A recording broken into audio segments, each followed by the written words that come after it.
आज हम बात करेंगे रामायण की पंक्तियों में से श्री राम जी के बारे में। क्या आप लोगों को पता है भगवान श्री राम जी को 14 वर्ष का ही वनवास क्यों मिला था? उन्हें 12 वर्ष, 10 वर्ष, 16 वर्ष, 15 वर्ष कुछ भी मिल सकता, लेकिन 14 वर्ष ही क्यों मिला? तो इसके बारे में हम आगे कहेंगे। तो इसमें रामायण में ऋषि वाल्मीकि जी ने कहा है कि जब मंथरा जी ने केकई जी जो अयोध्या के राजा दशरथ जी थे, उनकी तीसरी पत्नी केकई, तो उनसे कहा कि अगर राम राजा बन जाएंगे तो आपका बेटा भरत राज सिंहासन से दूर हो जाएगा, राजपाट की दुनिया से। तो केकई जी बहुत ही विचलित हो गए। तो मंथरा जी ने उन्हें उनकी मनोदशा को देखते हुए उन्हें समझाया कि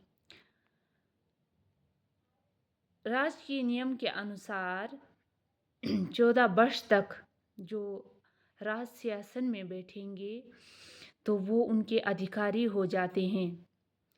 तो केकई जी ने सोचा कि अगर मैं राजा दशरथ जी से के मैं श्री राम को 14 वर्ष का वनवास दे देती हूँ तो मेरा बेटा भरत आसानी से राजा बन जाएगा और राज सिंहासन का अधिकारी भी बन जाएगा। तो इस वजह से उन्होंने राजा दशरथ से कहकर राम जी को 14 वर्ष का वनवास दिया। दूसरी ओर यह भी कहा जाता है कि राजा दशरथ ने गुरु वशिष्ठ के साथ 14 दिन के अंदर श्री राम को राजा घोषित किया था, जो केकई जी को 14 सालों के बराबर लगा। तब उन्होंने राजा दशरथ जी से 14 वर्ष का वनवास राम जी के लिए मांगा। तो यहाँ बड़ी बात ये हुई कि जो भरत है उन्होंने राज सिंहासन को त्याग कर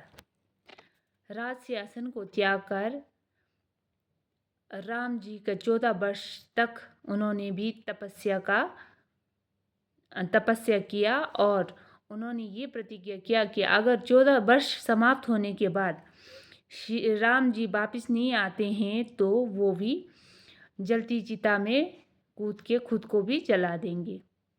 तो वो उनके सगे भाई नहीं थे, फिर भी उन्होंने अपने भाई के प्रति